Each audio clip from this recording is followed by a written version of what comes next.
AI art, AI music, AI novels, AI everything. It seems like everywhere you turn these days, someone's talking about AI and creativity. You're not wrong. So we're diving into your Coffee Talk episode today to, well, help figure out what's really going on. Yeah. Is AI the friend or foe of creativity? That's the million-dollar question, isn't it? Exactly. And for our listeners, we're going to do a deep dive to cut through the hype. We'll explore what AI can actually do, what it can't do, and how all of this could impact, your own creative work. Sounds good. I think one thing we need to emphasize right off the bat is that this isn't really about like robots replacing artists. Yeah, that's a big misconception. It is. This is more about changing the way creative work happens. Okay, I like that. So, like, how the process changes. Exactly. Think of it like photography. When cameras came along, did they destroy painting? No way. No. They opened up new avenues, new forms of art. So AI could be similar. It's a tool. It could actually open doors for artists. Hmm. Interesting way to think about it. Now, before we go too far, the Coffee Talk episode mentioned some specific AI tools, like DALE and Midjourney for visuals, AIVA and MuseNet for music, and of course, everybody's talking about ChatGPT for writing. So how about we quickly explain how these things actually work? Just a quick overview for the listeners who might not be totally familiar. Sure. All of these tools are built using something called machine learning, which is a type of artificial intelligence. They're basically trained on enormous sets of data, like huge amounts of images or music or text. And by analyzing all this data, they learn to recognize patterns, relationships between different elements. So like it's absorbing all this creative work, all these different examples. Right. And then when you give it a prompt, like let's say you tell DALE to create a cat riding a unicorn on Mars. Okay, very specific. Well, it needs that level of detail to work properly. And based on what it's learned from all those images in its database, it can generate something new. Wow, that's pretty wild. So you're saying instead of, an artist staring at a blank canvas, they could give AI this prompt and it could almost kickstart their creative process, Yeah. like give them a starting point. Exactly. And it's not limited to just images. You can do the same with music and writing. Right. And speaking of different applications, Coffee Talk also touched on AI for things like video editing.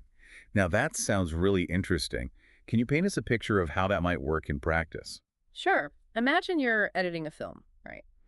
And you need to track a moving object, like a car, throughout a scene.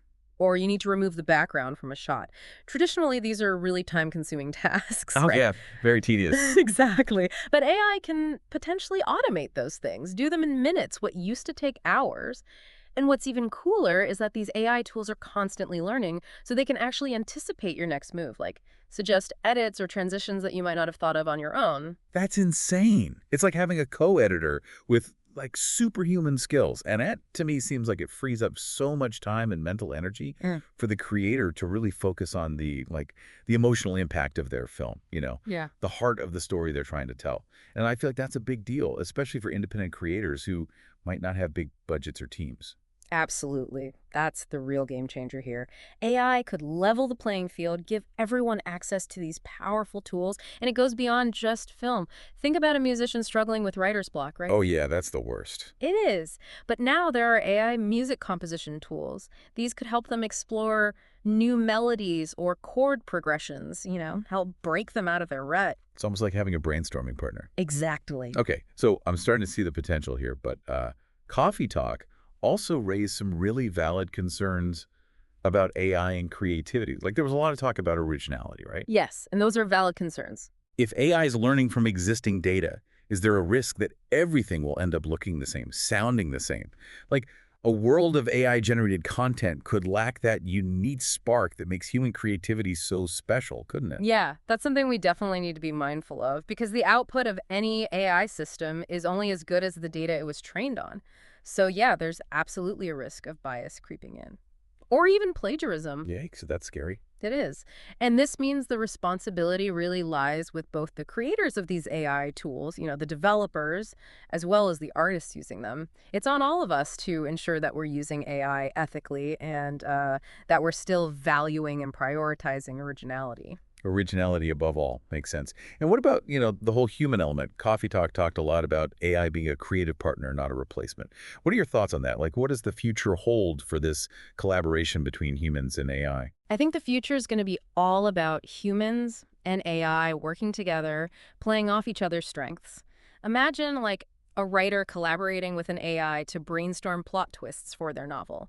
Or maybe an AI helps them refine their dialogue, make it sound more natural. Or, you have a painter using AI to generate really cool textures and patterns. Right, almost like building blocks. Yeah. And then the painter adds their own unique style on top of that. I mean, the possibilities are kind of endless when you start thinking about all the ways these tools could be used collaboratively. So the key takeaway here is to see AI not as a threat, but as a tool, right? Yeah. A really powerful tool that can push the boundaries of what's possible creatively. Exactly. AI can help us overcome those pesky technical hurdles, explore new ideas, and even challenge, our own creative assumptions, which is always good. But at the end of the day, it's on us, the humans, to use AI responsibly. And to remember that the heart of creativity, the real magic, comes from human experience, our emotions, our stories. Beautifully said. So much to think about. We covered a lot of ground today, from like how AI actually works to its potential impact on, music, writing, film. Mm. If you could pick one thing you want our listener to take away from this deep dive, what would it be? I'd ask them this. What unique skills and perspectives do you have that AI just can't replicate? Your emotions, your life experiences, your personal story, that's what makes your creative work truly original and powerful.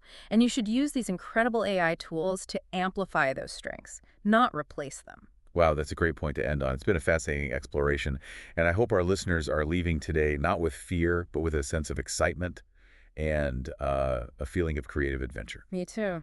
Let's see where this technology takes us. Absolutely. Thanks for joining us for this deep dive. We'll see you next time. See you then.